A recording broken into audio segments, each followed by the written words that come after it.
सो earring बनाने के लिए सबसे पहले हम ले लेंगे एक ट्रांसपेरेंट शीट का बेस, जिसके ऊपर हम हमारे स्टोन्स स्टिक करेंगे। सो यहाँ पे हमने शीट के ऊपर लगाया है स्ट्रॉन्ग ग्लू 7000 एंड उसके बाद हमने एक पिंक कलर का ड्रॉप शेप मिरर स्टिक किया है। अगर आपके पास बड़े स्टोन है तो आप वो भी स्टिक कर सकते हो, या कोई और डिफरेंट कलर में कोई स्टोन होता है आप उसको भी स्टिक कर सकते हो, जैसे भी आपको बनाना हो। देन हमने ली है गोल्डन बॉल चेन एंड इसको हमने हमारे स्टोन के साइड में लगाया है। यहाँ पे वो अच्छे से ड्राई नहीं हुआ था एंड हम उसको कट कर लिए थे। तो ऐसा आप लोग बिल्कुल नहीं करेंगे, या तो ड्राई होने के बाद कट करेंगे या तो पहले आप उसका अच्छे से मेजरमेंट ले लेना एंड उसके बाद कट करना। एंड वैसे भी ये स्टोन काफ़ी ज़्यादा छोटा था तो थोड़ा तो ऊपर नीचे चलता है। बट हमने फिर उसके मेजरमेंट के हिसाब से उसको कट किया एंड वापस से लगाया तो वो सही से लग गया। तो ऐसे ही आप पहले मेजर करके कट कर लेना एंड उसके बाद स्टिक करना तो सही रहेगा। एंड ये जो टूल जैसा दिख रहा है ये हमारे ग्लू का ही कैप है, इससे काफ़ी अच्छे से लग जाता है। नेक्स्ट हम ले रहे हैं स्टोन चेन। तो नॉर्मल स्टोन चेन जो आती है छोटे वाले साइज़ में वो हमने ली है एंड बॉल चेन के अराउंड इसको स्टिक करना स्टार्ट करेंगे। बढ़िया से इसको स्टिक करेंगे, मतलब जो स्टोन है उसको पास पास में करके अच्छे से स्टिक कर देंगे एंड एक्स्ट्रा जो है उसको कट कर देंगे।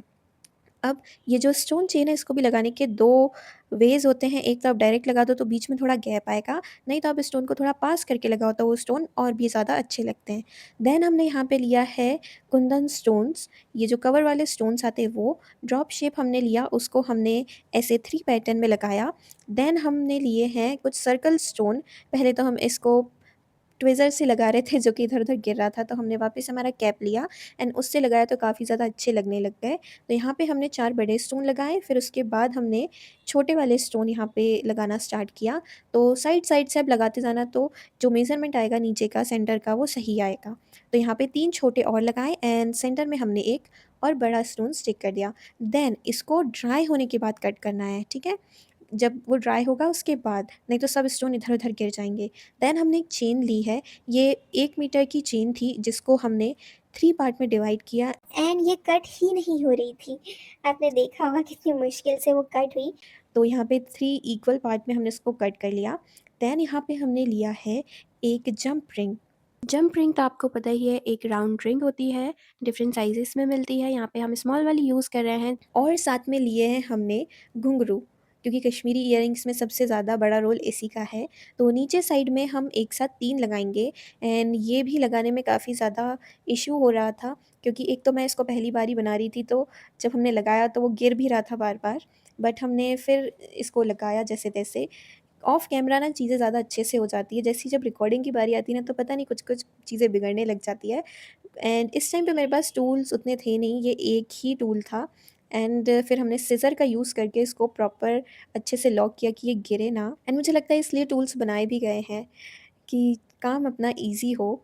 सो ऐसे हमने फिर 3 बना के रख लिया और इसमें मुझे ऐसा लगा कि हमें थोड़ा ऐसा ऊपर-नीचे करके लगाना चाहिए तो ज़्यादा अच्छे लगेगा। यहाँ पे मैं इस पैटर्न में अरेंज कर रही हूँ एंड इसी पैटर्न में हम इसको जो हमने बेस बनाया था उसके साथ हम अटैच करेंगे। तो यहाँ पे मैंने लिया वो बेस जो कि ड्राई हो चुका है एंड अब हम इसको कर रहे हैं कट एंड हमारे बाबा आदम की ज़माने की जो सिज़र है उसकी एंट्री हो चुकी है। मतलब ये सिज़र इतनी ज़्यादा सही है ना, इससे बहुत अच्छे से कट जाता है एंड यहाँ पे हमारा स्टोन ही गिर गया, वॉव! मतलब ये ड्राई हो गया था बट मेबी वहाँ पे अच्छे से ग्लू नहीं लगी हो या ज़्यादा कट हो गया हो, बट हमने उसको वापस से स्टिक किया।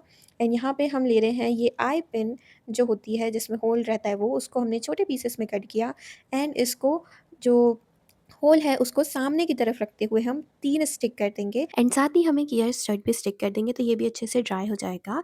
देन जो हमने 3 चेन्स बनाई थी घुंघरू वाली, उसको हम जो ईयरिंग बेस है उसके साथ अटैच करेंगे। तो उसको अटैच करने के लिए हम लेंगे स्मॉल जंप रिंग एंड इसको पहले जो चेन है उसके कॉर्नर में अटैच करेंगे एंड इसको फिर जो हमने वो 3 आई पिन्स लगाई थी 1 बाय 1 उसमें अटैच करना स्टार्ट करेंगे।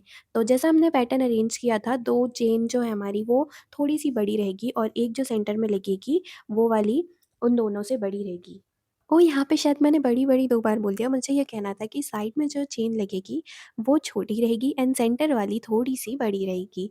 हाँ, ऐसा कुछ। फिर यहाँ पे हम लगा रहे थे घुंघरू, तो वो जो चेन इतनी ज़्यादा छोटी थी कि उसके अंदर हमारी जंप रिंग आ ही नहीं रही थी। बहुत ट्राई किया बट वो नहीं जा पा रही थी। तो हमने ऐसे लॉक करने की कोशिश करी कि वो अपनी जगह पे रहे, बट वो ऐसे कैसे भी नहीं रह पा रही थी।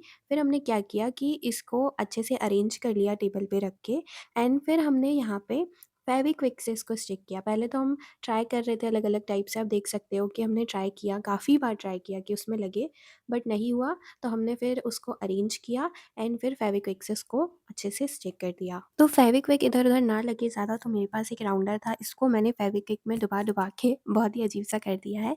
तो यहाँ पे हम थोड़ी-थोड़ी फेविक्विक ले रहे थे एंड उनको जो जंप रिंग है सिर्फ़ वहाँ-वहाँ पे लगा रहे थे ताकि वो एक्स्ट्रा ना लगे और एक्स्ट्रा ना दिखे। फिर यहाँ पे हम एक ऊपर वाला बेस बना रहे हैं, जिसके लिए हमने एक प्लास्टिक शीट ली, उसके ऊपर एक राउंड स्टोन लगाया हाफ कट एंड ये जो हाफ कट बीड है ना, ये भी मुझे कलरफुल नहीं मिली थी, तो मैंने क्या किया, वाइट जो बीड होती है हाफ कट, उसको मैंने ग्रीन पेंट करके जो क्लियर नेल पॉलिश होता है उससे कवर कर दिया। तो हमारा एक बढ़िया सा ग्लॉसी बीड बन के रेडी हो गया, जिसको हमने ट्रांसपेरेंट शीट पे लगाया, साइड में स्टोन चेन लगा के एक ईयर स्टड लगा के हमने इसको रेडी कर लिया। तो जो पहले हमने एक ईयर स्टड लगाया था ना, उसको मैंने रिमूव कर दिया, मतलब ये मुझे ऐसे बनाते-बनाते आइडिया आया कि ये थोड़ा-सा छोटा लग रहा है, तो इसके ऊपर एक और हम बेस ऐड कर देते हैं।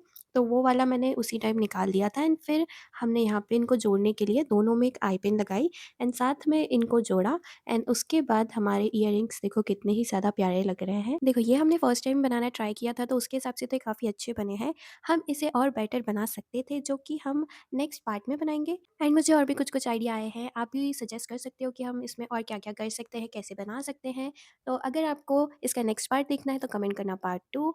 उससे पहले आप ये ज़रूर बताना कि आपको कैसा लगा एंड वीडियो को लाइक शेयर करना मत भूलना, चैनल को सब्सक्राइब कर लेना। अब मिलते हैं नेक्स्ट वीडियो में एक नई डीआईवाई के साथ। बाय।